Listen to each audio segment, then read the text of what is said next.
Welcome back, MTG Joe here. Today we are doing another installment of the weekly meta breakdown where we look at the top performing decks on the MTG Arena ladder. This particular video we're going to be covering the standard best of one metagame.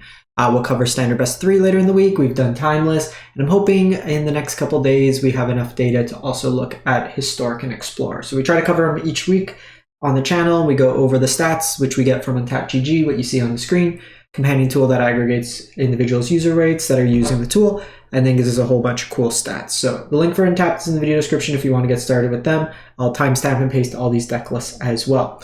We're going to start off with the metagame analysis in terms of popularity of decks, and then we'll go into the particular win rates.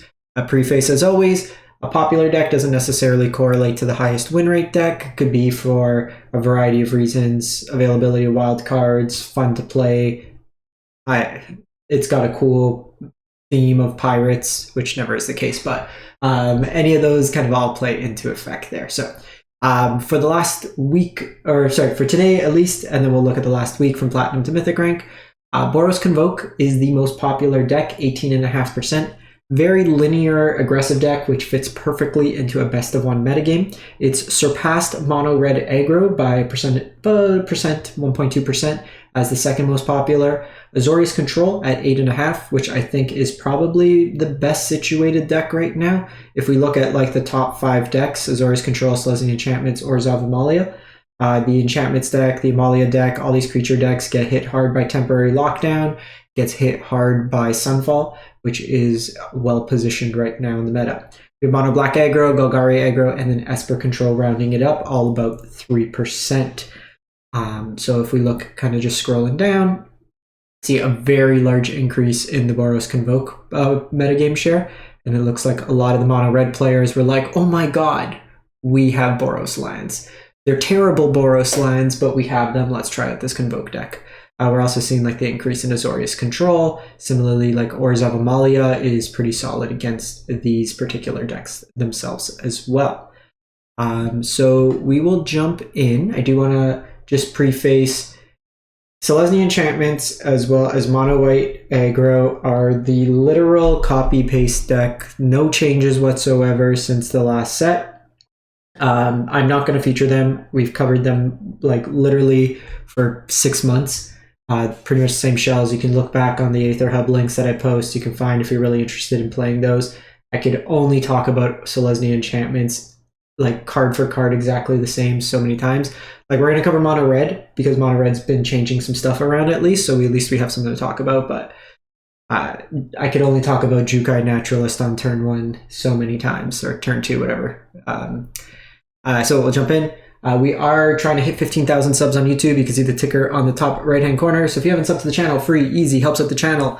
And if you have, thank you as well. Likes and comments always help. So jumping into it, that was my spiel. Platinum to Mythic rank, February 11th through the 18th. 380,000 best of one games of Magic the Gathering have been played. And the highest win rate deck, well, it also coincides with the highest in terms of popularity, the Boros Convoke deck. And kind of the thing that folks are moving off of, and it's kind of interesting, we're seeing this a little bit in best of 3 as well, is the War Leader's Call. While War Leader is a very powerful, at times it is a 3-mana do-nothing. While it gives you a small boost in terms of your creatures, it doesn't really interact with the board. Subsequent creatures do get better, but it's still like the Evangelist gives you 2 bodies. It plays into that Convoke theme better. It can be hit off the Knight Errant of Eos as well, and it's another kind of Anthem effect as well. So we're seeing kind of that switch in place, but the kind of nut draw that you should expect your opponent to have and then you never to have, you go either Novice Inspector or Voldaren Aperture on turn 1. Turn 2, you Gleeful Demolition the artifact that's created, and then that gives you 4 bodies, which you can then, with the second line you play for the turn, convoke out Knight Errant of Eos, which ideally draws you Imadane's Recruiter, which then you can cast on turn 3 and just smash your opponent for a whole bunch of damage. Warden of the Inner Sky can tap down all these artifacts and tokens and stuff and creatures to get really big. This version's on the full 4 Regal Bunnicorn, so again, going tall and wide. Big beater, big chunky rabbit, unicorn, and then Case of the Gateway Express. This card's been really good every time I've played it. removal that then turns into an Anthem effect. The biggest downside with this deck is the mana base in Boros is awful. You don't have a fast land, you're relying on like Thran Portal. You have very specific mana requirements on turn 1 of like untap red or white. So you can't even just play at like a higher density of one card or the other. So you're leveraging things like Cavern of Souls. The deck's got a lot of humans, and in this version has 2 vampires. The War Leader's Call version only has the 1. I guess you could name Unicorn as well, legal play. Secluded Courtyard also trying to help in that respect. We then go to Mono Red Aggro 65%, and fairly stock, but what we're seeing is inclusion of Chandra Dress to Kill in the main board, as well as a full shift to full set of Godric. They got rid of the Charming, I forget its name now. The 2 mana, enters the battlefield, create a treasure, or a Wicked Roll. My brain is just completely blanking. So a little bit higher on curve, which is a little interesting. Also, the full set of Godric is a little interesting. My thoughts on Chandra is it's not great in creature mirrors. It's very easy to attack down. It doesn't protect itself. While it does provide card advantage, this is typically something you'd want post sideboard against more of a control deck, thinking things with Sunfall, stuff like that.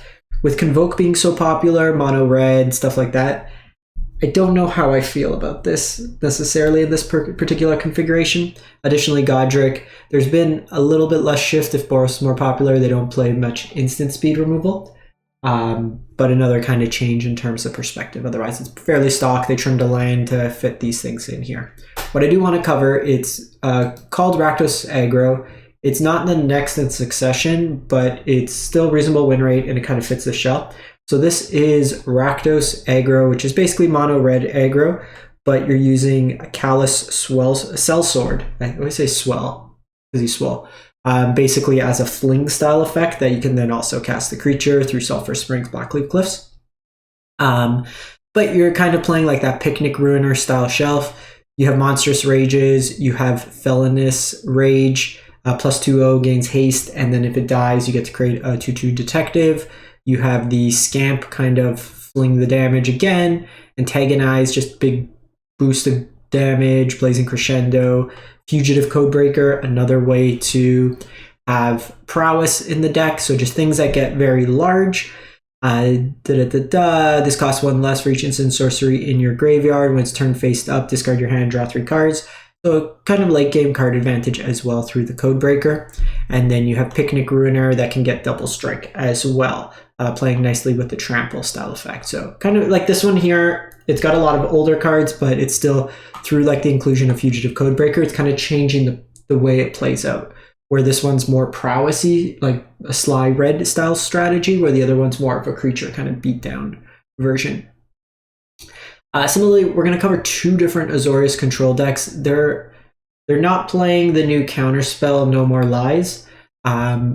These are a little bit dated in terms of like what they were configured. I know we featured at least this one before, but there's kind of these, I'm just going to kind of showcase it at a high level, the variations of what you might run into. No More Lies is a common one that you'll see as well. 2 mana leak that exiles. You may see Deduce in there. You might see the new 5 mana Factor Fiction, the mythic one, in there as well. But a lot of this deck, and why I think it's very well positioned, is Sunset Revelry, Stonewalls, a lot of these aggressive decks, gains you some life. Temporary Lockdown, all these decks we've seen so far, very low curves, eats them up for breakfast. Then you have Sunfalls in here, Wandering Emperors. Depopulate, you can also shift Depopulate if you're interested in a 4 mana Wrath. There's a new 4 mana Wrath from the new set that the player with the most creatures gets a clue. While it doesn't provide them an immediate card draw, it's like more deferred, where Depopulate more often than not will likely provide them with a card draw immediately. So that way they have to invest mana. You can also sweep up their clues with the Temporary Lockdown. So this version here is winning through Jace, or through Wandering Emperor, or mill through Teresian Mindbreaker. You'll also see some of the lists, they've moved off things like Tranquil Cove for the new Surveil land as well. So there's that variation. There's this variation as well. Very similar kind of idea. This one's a Devious Cover-Up, shuffle your hand multiple times. Fewer copies of things like Sunset Revelry. Again, this is a little bit dated, but you pretty much like the core of the deck. Emperors, Sunfalls, Farewells, Restless Anchorages, Creature Lines kind of mixed into there. So there's kind of 2 variations that we're going to cover here. And then, like I said, be mindful of No More Lies. I don't think you'd see too many Tishana's Tidebinders. You're seeing 1 in this particular instance, but something just to keep on the radar. We then go to Mono Black Aggro. So this is a version of the deck that's got a couple new cards in there. So 61%. We have kind of a recursive package with like the Cult Conscripts, Snarling Gorehound. This card, I've been playing a lot of draft this weekend, and this card is awesome. Whenever a creature 2 or less power enters the battlefield in your control, surveil 1, just really helps kind of clean the top of your library off. Evolve Sleeper comes back. We have removal package of Go for the Throat Cut Down, some Deep Cavern Bats in here, full set of Gix for card advantage, Case of the Stash Skeleton. So cases, how it works is you get the first chapter. When this case enters the battlefield, you create a 2/1 skeleton and suspect it. So it gets menace, can't block. Then to solve it, you just have to meet a condition. So you have no more suspected skeletons. And then once it's solved, at the end of the step, this one basically becomes Sorcery Speed Demonic Tutor that you can search your library for any card. Corpse of the Lost. So this is kind of like skeleton aggro. So skeletons you control get +1/0 and have haste. Enters a battlefield to create a skeleton at the beginning of your end step. If you descend this turn, you get to basically return it to your hand for 1 life. And then Hunted Bone Brute. Another fight breaking target, I guess. So 3 mana, 6/2, enters the battlefield. Opponent creates 2 1/1 dogs, and then when it dies, each opponent loses 3 life. You can disguise this. So 3 mana, it goes face down as a 2/2 with Ward 2. Then you can flip it up. At that point, it gets around the enters the battlefield condition because it's already entered the battlefield as a morph. So it just turns face up. So they don't get the creatures that way there. Some pranks for sacrifice, and just drain and discard, Shellies, and then a Gix command in here as well. You may probably want another land. I would just maybe play 3 Gix, play another land. 22 is fairly low, given you're playing a good number of 3, 4, 5s in here. Esper Midrange. So again, fairly stock. We're just going to kind of cover at a high level a new inclusion in the deck. So in the place of, sometimes you'll see another Make Disappear, some more cut downs. This version of Esper, it's not like the full Legends package. It's got a little bit more interaction. So Long Goodbye is a new removal spell. You destroy target creature, Planeswalker, 3 CMC or less, and it can't be countered. Notably, if a creature has ward, so say an opponent's Rafine, you don't have to pay the ward cost. You could just kill it that way there. No More Lies is probably a card you'd want to play over Make Disappear. Your mana is good enough in this deck that you can support it, and it has the upside of exile, and then 3 versus 2 attacks. Go for the Throats, and then cut downs. You have your Denic Bat package. We have a couple new cards. We have Alquist Proft Master Sleuth. 3 mana, 3/3 Vigilance. Enters the battlefield, you investigate, and then you can basically sack a clue with, and then pay Sphinx's Revelation mana. So blue, white, X, draw X cards, gain X life. Cryptic Coat is really sweet with Rafine. So it enters the battlefield, you cloak the top card of your library, and then you equip the Cryptic Coat to it. It gets +1/0 and can't be blocked. And then you could also bounce to your hand. So you basically create an unblockable creature that you can throw a bunch of counters on with Rafine, and then just have a huge unblockable creature. We have the new Tesa in here, Opulent Oligarch. 3 mana, 2/3, Death Touch at the beginning of your end step, investigate for each opponent who lost life this turn. And then when a clue you control is put into the graveyard from the battlefield, you get to create a black-white spirit once per turn condition. So kind of these 3 mana Tesas always have some condition of you get a spirit or something like that. So again, just more kind of card advantage in the deck. This plays nice with Alquist, and then it kind of plays into the token theme. You have Wedding Announcements, Virtue of Loyalty, and then the rest of kind of stock list with this. No Surveil lines in this deck, notably there. We then go to Esper Control, 57%. Another kind of deck we got some new cards in here. We got Outrageous Robbery as a 3 of. Black X instant.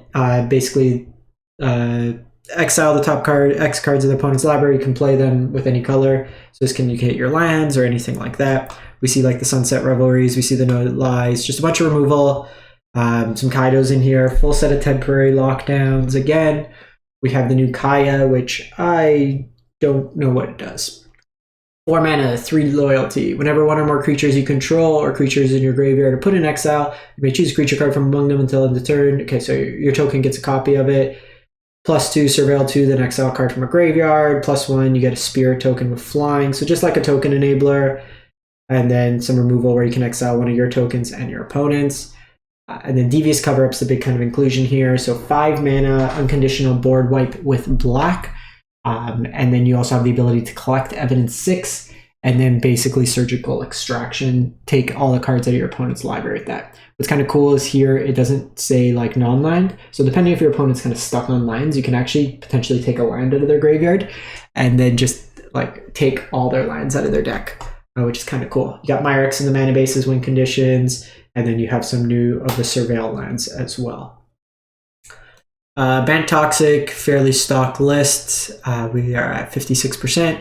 This is one you'll see a lot in the best of 3 meta as well, leveraging things like Venerated Rot Priest, the Duelist, Skreld Hive. You got like Swirling Mist, stuff like that. Again, a deck that's been popular in iterations. We've seen like the green-white for some time and stuff like that. We won't go too much into it, but if you like the Toxic archetype, super reasonable in that regard.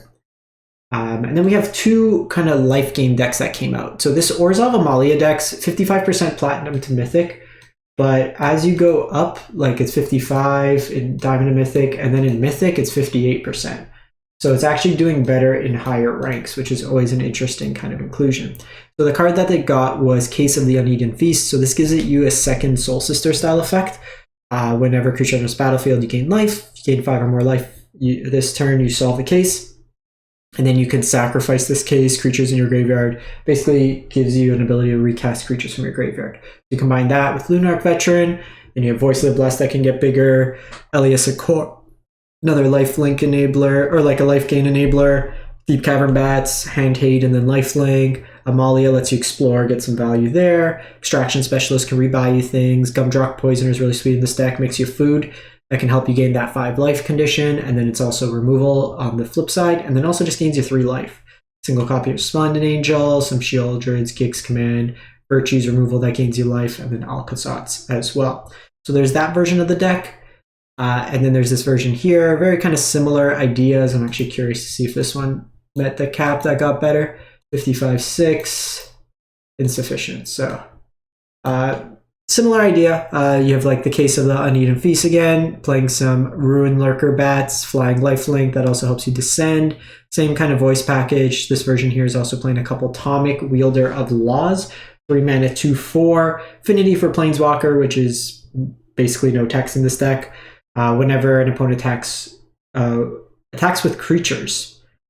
Very weird phrasing. What are they going to attack you with? If 2 or more of those creatures are attacking you and are planeswalkers you control, that opponent loses 3 life and you draw a card. So nice kind of drain effect that also provides some card advantage. You have Schisms in here. Gix plays really nicely with these flyers. A full set of Delny, Streetwise Lookout, 3 mana, 2/2. Creatures with power 2 or less can't be blocked by basically bigger creatures. If ability a creature you control 2 or less power to triggers an additional time. So notably, all your kind of Soul Sister style effects would trigger twice. So a creature under the battlefield hitting like Lunarch Veteran or Elias Accord's ability would trigger it twice as well. Similarly with the Schism, when it attacks, that ability would trigger twice as well. So kind of cool tech there. That's it for the week. Let me know what you think, what you've been playing, what you've been enjoying, what your thoughts are on the new set. Have you been liking Karlov Manor in Constructed? Curious about that. And as always, like I said, if you can, subscribe to the channel, help us out. We are trying to hit that 15,000 sub goal. Thanks for watching. Have a great one. Stay safe out there.